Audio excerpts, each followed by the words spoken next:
What is going on, guys? You have Tone here, the coach of the Maine Red Clawitzers, bringing you my draft analysis for Season 4 of the UBC, or the United Battling Championship. So, before I actually get into the team itself, I do apologize in advance because this was supposed to be uploaded a while ago, like a few days back, but my computer was having some issues. I just got a new laptop, so I had to re-record it. I could have transferred it over, but it was kind of giving me issues, so instead I just decided to redo the entire thing, so please bear with me on that. So all that being said, I'm just going to run down the team that I drafted for this league. So starting out, as you already see on the screen, we had the number 5 pick in the draft. I did wanted to start off the team with something that I was familiar with, something like Manaphy, something like Kieran Black, which I used in a previous league, in another league. But Manaphy went number 1 overall, and Kieran Black went number 4 right before this pick. But fortunately, I did end up snagging Megalopony in number 5. So Megalopony I have used somewhat in the past in another sort of dead league, but you can't really deny the utility, well, not even utility, but the power and the speed that Megalopony provides. Base 136 attack, base 135 speed, and now this is Gen 7, you get the speed. You get the speed boost right away, so you don't necessarily have to fake out, but fake out is still a good move in general. Can't go wrong with that. And just destroys offensive teams. Does struggle with bulky teams, bulkier water types, bulkier physical walls. But I did draft accordingly to cover for that sort of stuff. And you can't deny the ability of Scrappy. So Ghost type Pokemon not named Cofagrigus can't just freely switch in and expect Megalopony to not do anything to it.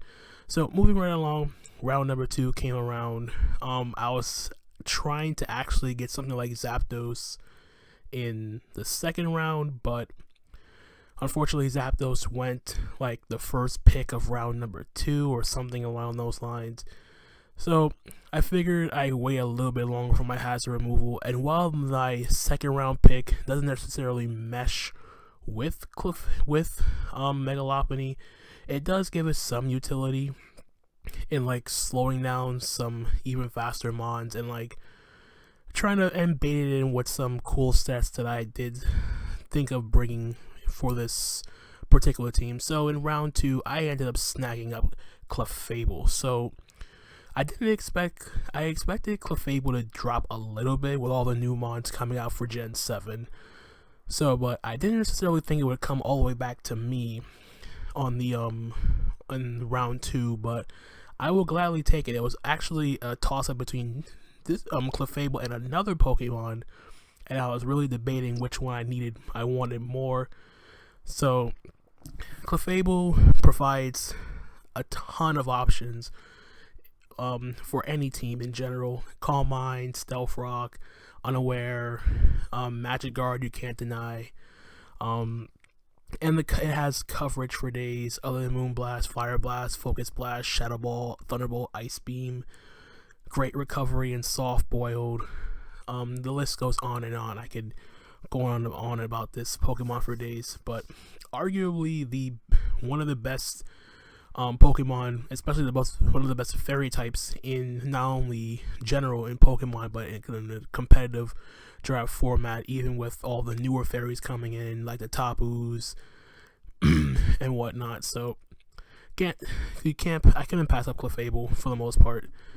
It doesn't really mesh, but it does offer stuff like T-Wave support, Healing Witch support, and all that sort of stuff. So pretty nice. So moving on to round 3, like I said earlier, there was a debate between this Pokemon and another Pokemon that I wanted to pick round 2, and it just so happened that the other Pokemon I wanted actually came back to me. So Really grateful for that. And with that being said, this provides me another little bit of offensive momentum somewhat. Well, not less offensive than its counterpart, but like I said, I wanted a hazard remover, get it early.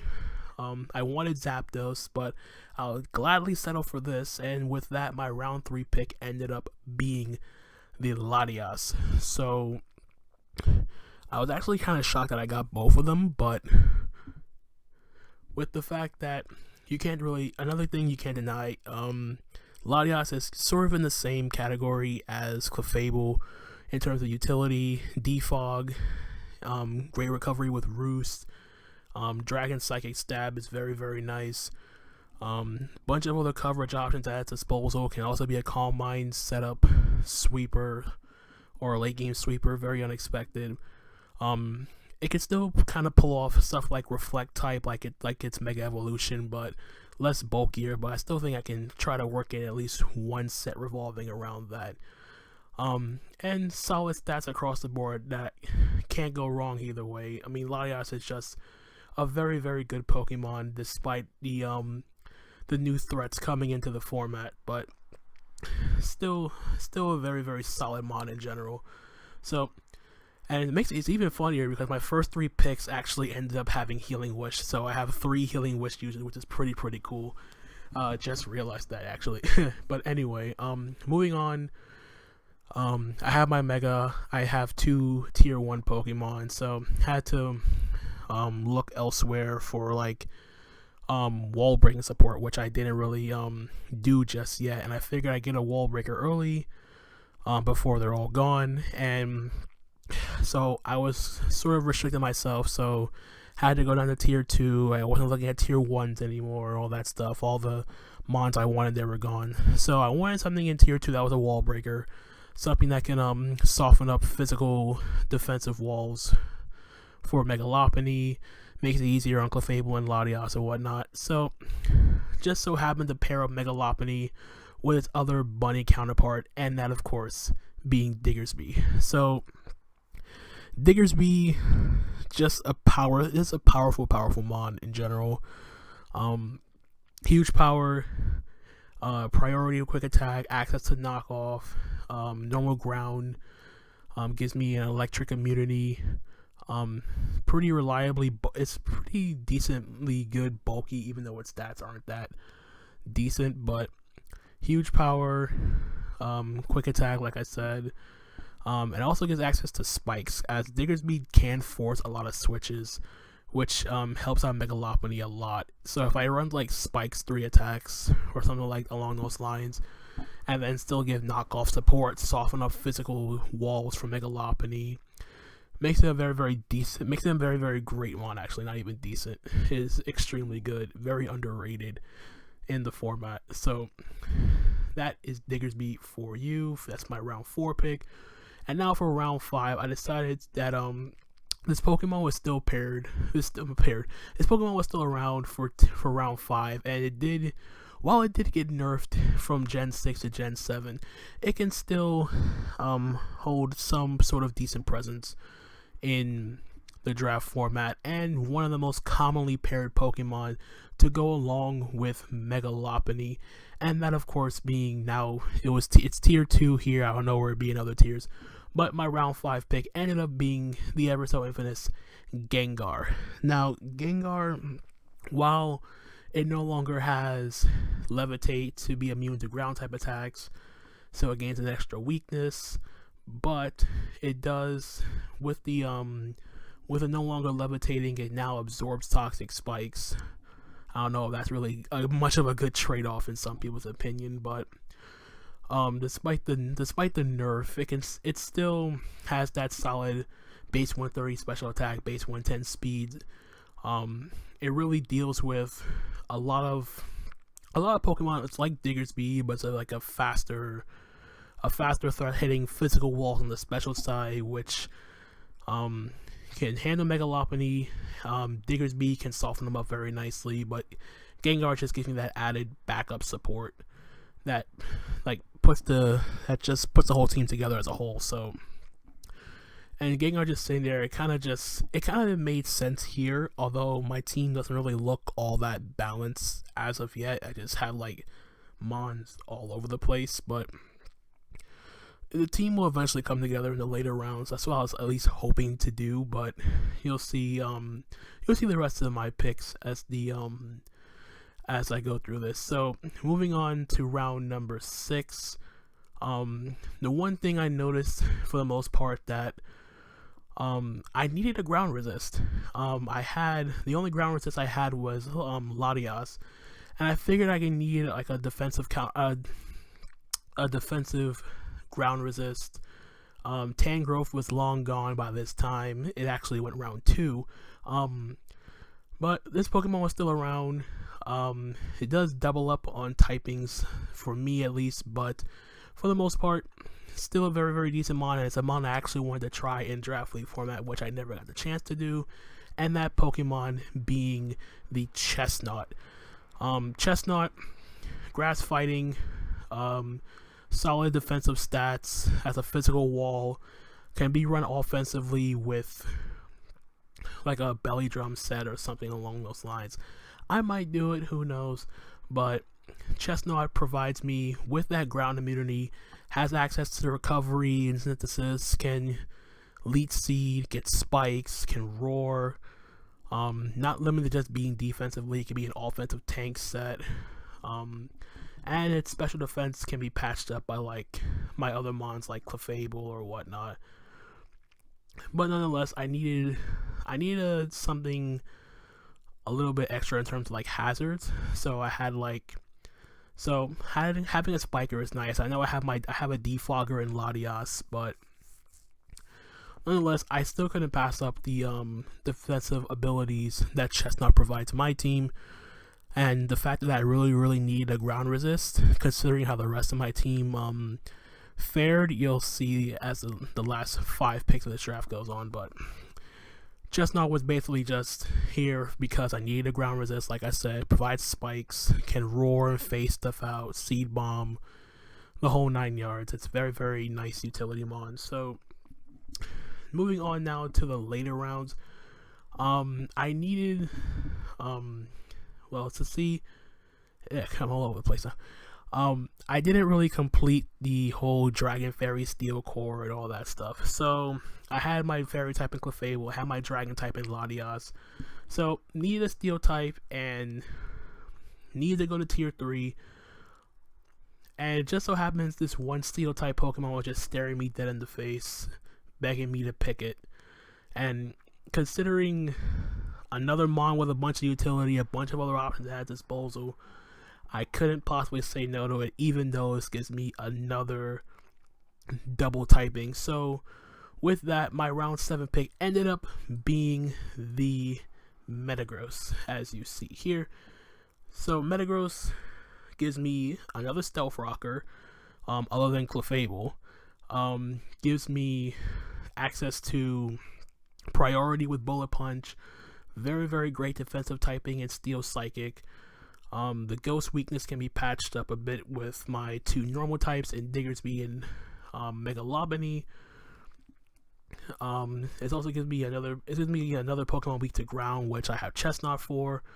But Metagross in general is just a great Pokemon in the format because of not only its bulkiness on both the physical and special side, but the amount of versatility that it doesn't even need to run attack investment in order to do like significant damage. Like you could run fully physically defensive or like slap an assault vest on it, and it can just like tank hits for days.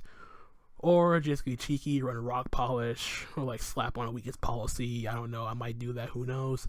But Metagross in general is just very, very cool. Not just from a defensive standpoint, but giving me that reliable Steel type in general. Pairs up very, very nicely with Ladias and Clefable. Sounds like a very, very solid balanced core. I can even do Wish Clefable to Metagross to keep it healthy as it lacks reliable recovery. Or Healing Wish it if it's like an offensive tank set if need be. So that is the Metagross for round number 7.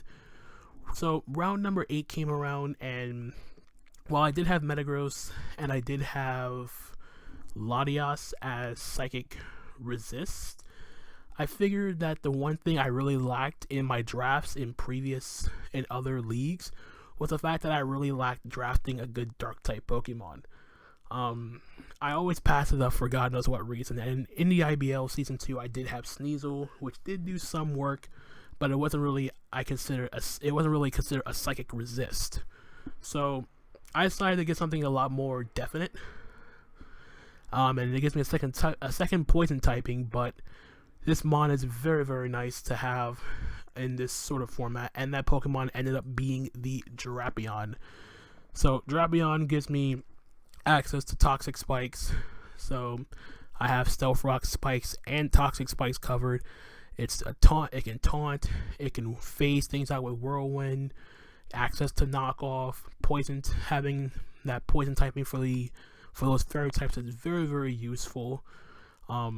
Can wish it gets I keep it healthy with wish passing from Clefable if I want to, but overall this Pokemon is just oozing with a lot of potential in terms of formatting, whether it can be Toxic Spikes taunt, it could be an SD Sword Stance user, the list goes on and on. So I can bring it defensively, offensively, just like a bunch of mons on my team can function with this way. And that's what I really like about drafting or these teams that I draft. I like Pokemon that have more than one role. Like, they're not just limited to just doing one thing and one thing well. They can do multiple things well. Drapion fits the bill. Metagross can do that. Ladias can do that. Clefable does that. Diggersby is a wall breaker, but it can do other things, like be a bulky wall breaker. Megalopoly is not just limited as being all-out attacker. It gets Encore, can sub-pass, Healing Wish, all that sort of stuff. So that's the sort of teams that I like to draft. Stuff that aren't just limited to being like a one-trick pony. Long story short. So that rambling done, round 9 came around, and I figured that I have Metagross, I had Clefable as Stealth Rockers, but I wanted something more definite, and I wanted something like a bulky water type, which is one thing I really didn't have, which is kind of necessary for all draft league teams to have that bulky water type. And most of the bulky water types were already gone by my time when it came to my turn to pick, and my points were limited as I was only able to pick. I only had enough points to pick up a tier 4 and 2 tier 5s. So with that, I figured I get my bulky water now. I kind of wish I didn't wait, but I was kind of going to go something for like a Lomomola, as it does go well with Drapion, Toxic Spike support, and all that stuff. But I figured that I wanted to be something less passive at this point in time, and Clefable can do wish passing just fine. So the bulky water I ended up choosing was the Seismitoad. Seismitoad gets access to Water Absorb, so it's a good water type switching. It's 4 times Grass Meat that's covered by multiple Pokemon: Drapion, Metagross, Ladias, and Chestnut itself. But Chestnut can't do much back. But nonetheless, it can Stealth Rock. It can be it's a bulky switch into most water type Pokemon. It's limited to just being Water Absorb. I can run Rain Dance, Swift Swim just to surprise something. It has decent stats across the board. Kind of wish it had like better coverage options. Well, more than less Ice Beam. Darn you, Game Freak. But anyway, Seismitoad, mostly what we've seen bulky, but I can surprise some teams by bringing like an offensive Life Orb, Swift Swim set with Rain Dance 3 attacks. It could happen. Then again, anything can happen. But nonetheless, that is a Seismitoad. So now we move on to round 10. I am limited to just two Pokemon. I only have enough points to get 2 tier 5s. And one of those tier 5 Pokemon ended up being the Sandslash. Now, I picked up Sandslash mainly because my only way of getting rid of hazards was defog Ladias or preventing them with taunt on my Drapion or my Chestnut. And having hazard removal is kind of crucial depending on the team you draft, but nothing on my team was really weak to rocks. Actually, if I recall correctly, only one thing on my team was weak to stealth rocks, which is the last Pokemon, which I'll get to. But having a spinner and other stealth rockers gives me 4 stealth rockers. I do have three of my Pokemon are weak to grass now, but 4 of my Pokemon resist it, so that's not really that big of a deal. Sandslash is just here, just stealth rock, can knock off earthquake, rapid spin. Basically, if I bring Sandslash, it's mostly just going to be to keep hazards off the field and to get hazards on my opponent's side of the field. Don't have anything to abuse Sand, but Sandslash does have its uses. So, leaving at that, and now on to the last pick of my draft. Now, initially, my last round pick ended up being Cryogonal, but at the same time, I wanted something that wasn't weak to ground, because everything on my team was grounded except for Ladias, and my Chestnut was my only real ground resist outside of that. So I ended up getting another Levitate user, so I initially, at the end, I dropped Cryogonal, and I picked up a kind of awkward mon, so to speak, as I wanted an electric type Pokemon, but at the same time I didn't want another ground weakness. So I kind of tried to pick the one Pokemon and that fit the bill that didn't really overlap both of those problems. So my last pick ended up being Rotomfrost. Now, regular Rotom was available, but I didn't want 2 ghost types, even though I had Gengar. But Rotomfrost was here. I picked up for 2 reasons. One, it's an electric type Pokemon that's not weak to earthquake, bar like Mold Breaker, Excadrill, or whatnot. 2, it's not limited to stuff like, mostly when you see Rotomfrost is like a choice scarf user. It could be substitute Will-O-Wisp, which is like a very underrated set in like PU, which is where it's mainly used. Sub split and all that sort of stuff. It can run trick choice specs. Not really anything to patch up. It's lone ice stab attack in Blizzard with the lonely 70% accuracy, but it does get the bolt beam coverage. Mostly, if you see Rotomfrost, it's mostly going to be like a choice scarf user or like a substitute user in this league at least.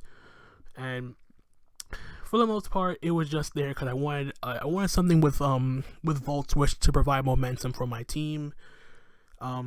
Any bulky grounds that prevent it from Volt Switching, I could just Blizzard it. I can surprise it with Will-O-Wisp, stuff like that going on and on. So yeah, that is the team for Season 4 of the UBC.